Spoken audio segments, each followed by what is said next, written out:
ثم أيضا لا بأس أن أذكر ما جرى لبعض الحنابلة من أئمة السنة، وهو أن رجلا من أئمة الحنابلة وكان مكفوف البصر، وهو يرى أن الله سبحانه وتعالى يتكلم حقيقة على وجه يليق بجلاله مع اعتقاد معناه وما دلت عليه من غير تكييف ولا تمثيل ومن غير تشبيه ولا تعطيل.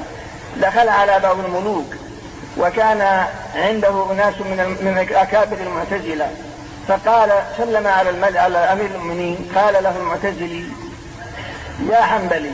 قال: نعم. قال: أتزعم أن الله يتكلم؟ قال: نعم.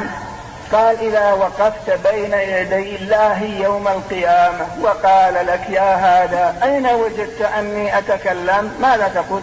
قال: قل يا ربي أنت الآن تتكلم، أنت الآن تتكلم.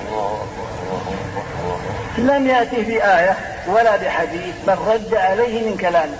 قال: إذا وقفت بين يدي الله وقال لك: يا هذا أين وجدت أني أتكلم؟ قال: يا ربي أنت الآن تتكلم. وهكذا حججهم.